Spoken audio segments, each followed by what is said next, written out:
Good morning, students. Today we are going to read our last chapter of chapter 7, and last topic is tetanus. So let's start. Tetanus. ये tetanus क्या है? Tetanus एक actually एक disease है, ठीक है. So it is a disease जिसका एक और नाम है जिसको बोला जाता है लोक जा, ठीक है. लोग जो भी बोल देते, लोग जा भी बोल देते इसको. तो क्या ये एक लॉकजो एक डिजीज़ है और जिसका एक और नाम है टेटनस, ठीक है. ये क्या है? एक इन्फेक्शन है, okay, that affects the nervous system and leads to severe stiffness of the body. Means ये क्या है? एक इन्फेक्शन है, ठीक है. और ये किससे होता है? मतलब ये होता क्या है, क्या करता है ये एक इन्फेक्शन जो है ये होता है, it is caused by bacterium. तो ये जो टेटनस है ये एक बैक्टीरिया एक है ऑर्गेनिज्म, ठीक है. ये उससे जो है हमारी बॉडी में हो जाता है, ये बीमारी हो जाती है, इन्फेक्शन हो जाता है. तो क्या होता है इसमें? क्या होता है? हमारा जो बॉडी का नर्वस सिस्टम है, जो भी हमने चैप्टर पढ़ा था नर्वस सिस्टम का, जिसके पार्ट्स हैं ब्रेन, स्पाइनल कॉर्ड, ठीक है, और कुछ ब्लड नर्व्स होती है.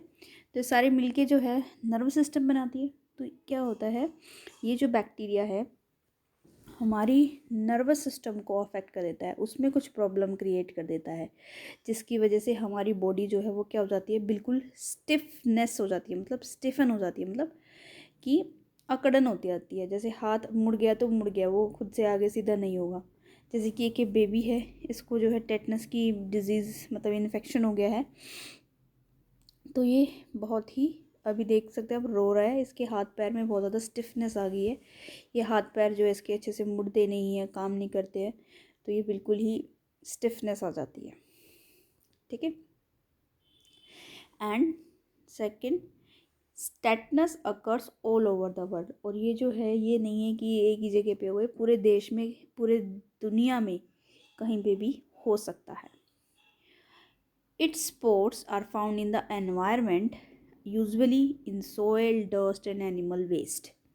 मतलब स्पोर जैसे प्लांट्स की सीड होती है, सीड से वो पूरा पौधा ग्रो कर जाता है, ऐसे ही ये जो बैक्टीरिया है उसमें स्पोर्स बनते हैं, ठीक है. जैसे सीड होता है ऐसे स्पोर्स होते हैं बैक्टीरिया के अंदर. जैसे ये स्पोर्स जो हैं ये कह रहे हैं कि पूरे एनवायरनमेंट में होते हैं, हर जगह होते हैं, हर जगह हैं. लेकिन क्या होता है, जैसे ही ये किसी के बॉडी के ऊपर आकर ग्रो करने लग जाते हैं, ठीक है. जैसे हमारे मानो कोई इन्फेक्शन हो, जब कोई कट लग गया है, वहाँ पर ये इसके स्पोर्स आ जाते हैं, और वहाँ पर ये स्पोर्स आने के बाद जैसे प्लांट्स ग्रो करते हैं ऐसे ये ग्रो करने लग जाते हैं, और टेटनस जो है इन्फेक्शन हो जाता है. और ये एनवायरनमेंट में हर जगह है, सोइल में, डस्ट में और वाटर वे एनिमल वेस्ट में, हर जगह जो है ये जो है बैक्टीरिया के स्पोर्स होते हैं, ठीक है. अब आगे बात करते हैं टेटनस का इन्फेक्शन होता कैसे, हमारी बॉडी में कैसे होता है. The spores of tetanus bacterium enters a human body through an open cut and wound. Means इसके जो स्पोर हैं, टेटनस के जो छोटे छोटे स्पोर होते हैं बैक्टीरिया के, ये हमारी ह्यूमन बॉडी में कैसे एंटर करते हैं. जैसे मानो कोई चोट लग गई, आप खेल रहे थे या कुछ भी, वहाँ पर आपकी बॉडी में कट लग गया, तो वो घाव बन जाता है. अब ये जो घाव हैं उस पर स्पोर्स आ जाते हैं, ठीक है. और ये स्पोर्स जो हैं ह्यूमन बॉडी के अंदर एंटर कर जाते हैं. अपॉन देयर एंट्री, जब वो एंटर करते हैं, they produce a powerful nerve poison. Poison मतलब जहर. तो ये क्या करते हैं, जैसे ही ह्यूमन बॉडी के अंदर चले गए तो अंदर जाकर ये क्या करते हैं, बहुत ही जहरीला, कुछ पावरफुल जहरीला कुछ जो है पदार्थ बोल दो या कुछ भी केमिकल्स, ये जो है हमारी बॉडी के अंदर छोड़ देते हैं, ठीक है, जो हमारी नसों में जाके हमारे ब्रेन के पास पहुंच जाता है. This poison spreads inside the body, specially in the spinal cord, cause paralysis, stiffness in various muscles of the body. तो क्या होता है, ये पॉइजन जो है स्प्रेड मतलब फैल जाता है पूरी बॉडी में, ठीक है. पूरी पूरी बॉडी में ये जो है फैल जाएगा इसका जहर. और जनरली कहाँ पर ज़्यादा फैलता है, हमारी स्पाइनल कॉर्ड में. हमने चैप्टर में पढ़ा था कि ब्रेन की स्टेम से शुरू होता है और हमारे बैक में जो है ये स्पाइनल कॉर्ड होती है. तो जनरली क्या है, वहाँ पर चला जाता है स्पाइनल कॉर्ड में, और वहाँ जाने के बाद क्या कर देता है, पैरालिसिस कर देगा और स्टिफनेस कर देगा। पैरालिसिस में क्या होता है, कि जिसको पैरालिसिस होती है वो अपने हाथ पाँव, जिस भी बॉडी पोर्शन में पैरालिसिस होता है, तो वो वाला पार्ट जो है बॉडी का वो काम नहीं करता है, ठीक है। जिसको हम हिंदी में लकवा कहते हैं, लकवा मार जाना, वही पैरालिसिस होता है कि वो उसकी बॉडी का वो वाला पार्ट काम नहीं करेगा, वो मूव नहीं करेगा, वो फंक्शन करना बंद हो जाता है, ठीक है। तो वो सारा हमारी बॉडी का कंट्रोल ही ब्रेन है, या कह लो स्पाइनल कॉर्ड है, तो उसी पर ये इफ़ेक्ट कर देता है, तो वो काम करना बंद कर जाता है, तो पैरालिसिस होने लग जाता है और स्टिफनेस हो जाती है हमारी मसल्स में। मसल्स हमारी काम नहीं करती बॉडी की जब भी ये इन्फेक्शन हो जाता है। फिर हम बात करते हैं इसके सिम्टम्स क्या हैं। The symptoms of tetanus starts appearing after 10-15 days of the infection. मतलब जैसे ही जब ये इन्फेक्शन होता है उसके लगभग 10 से 12 दिन बाद हमें इसके लक्षण दिखने लगते हैं, सिम्टम्स दिखने लगते हैं। तो इसके सिम्टम्स क्या हैं, early symptoms includes headache, muscle contraction, stiff jaw. The disease is not cured in time, can also cause death of the person. मतलब एक तो पहले बात करते हैं कि इसके सिम्टम्स क्या हैं, मतलब इसके लक्षण क्या हैं। अगर ये इन्फेक्शन होता है तो हमें क्या क्या दिखेगा, जिसको टेटनस का इन्फेक्शन होगा तो उसके अंदर क्या क्या लक्षण होंगे। उसका सिर दुखेगा, ठीक है। उसकी मसल कंट्रैक्ट, मतलब मसल जो है हमारी, जो हाथों की मसल्स हैं वो अच्छे से, या पैरों की जो भी है मसल्स हैं वो अच्छे से कंट्रैक्ट नहीं हो पाएंगी, मतलब मुड़ नहीं पाएंगी, काम नहीं कर पाएगा हाथ वगैरह। और स्टिफ जा, हमारे दांत भी जो है, जो मीन्स जबड़ा, जो हमारा मुंह का जो जबड़ा है वो भी स्टिफ हो जाएगा, अच्छे से हम जो है खाना पीना नहीं खा पाएंगे, ठीक है। तभी इसका लॉक जा इसका नाम था, कि जो जबड़ा है वो लॉक हो जाता है, वो मूवमेंट नहीं कर पाता है, इसलिए इसका नाम, दूसरा नाम भी क्या था, लॉक जो था। तो ये जो डिज़ीज़ है, अगर टाइम पर सही से उसका इलाज नहीं किया गया तो क्या हो सकता है, पर्सन की डेथ भी हो सकती है, ठीक है। तो पर्सन की डेथ भी हो सकती है अगर टाइम पर इसका इलाज नहीं किया गया तो। अब बात करते हैं हम इसकी प्रिवेंशन क्या है, मतलब इससे बचा कैसे जा सकता है, ठीक है। अब टेटनस की डिजीज़ उससे बचा कैसे जाएगा। अब सबसे बढ़िया तरीका यही है कि हमें प्रिवेंशन करनी चाहिए। भाई ये नहीं है कि इन्फेक्शन हो गया उसके बाद हम उसका इलाज करें, इलाज करने से बेटर है उसकी हम बचाव करें।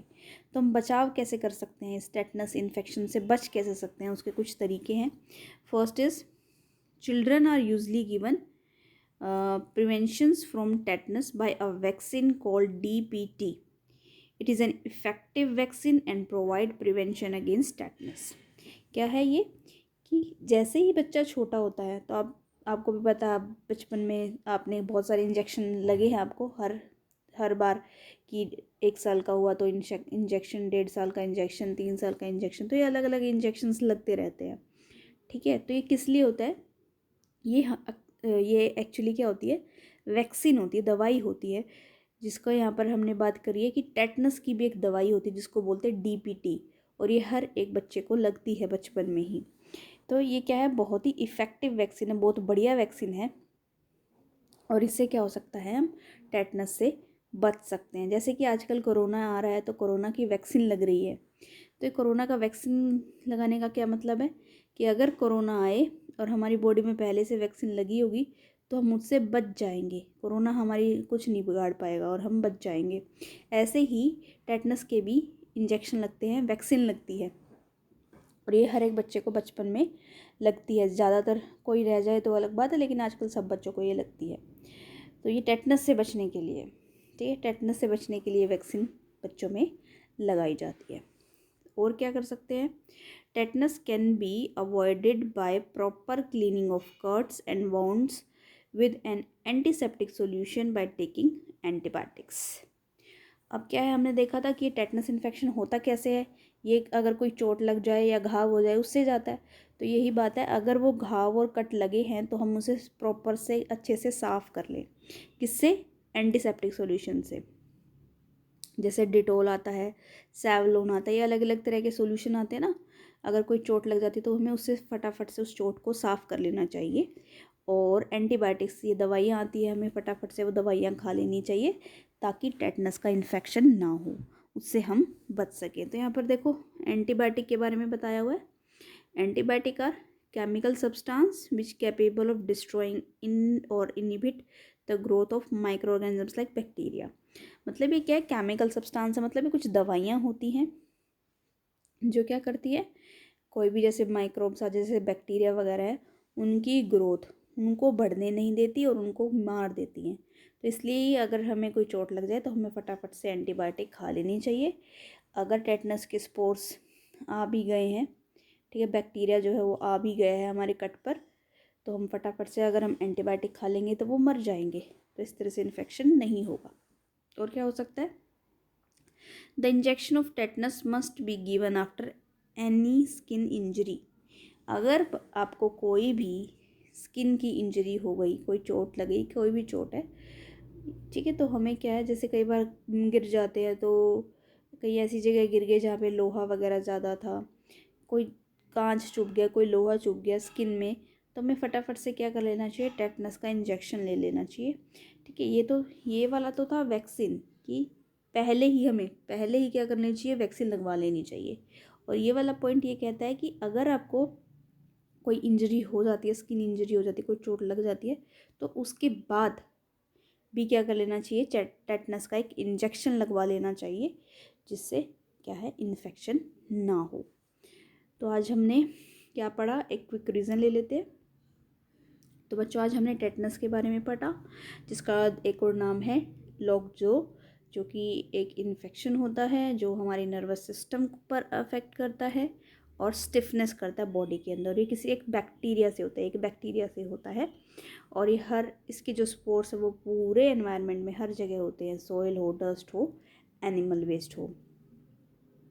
फिर हमने देखा ये जो स्पोर होते हैं ये हमारी बॉडी में कैसे एंटर कर जाते हैं, ह्यूमन बीइंग के, भाई कोई भी घाव होता है तो उससे वो बॉडी में एंटर कर जाते हैं, एंटर करके क्या करते हैं, एक जहर छोड़ देते हैं बॉडी में, और वो बॉडी में जहर जो है हमारे स्पाइनल कॉर्ड में जाता है और पैरालिसिस कर देता है और स्टिफनेस कर देता है।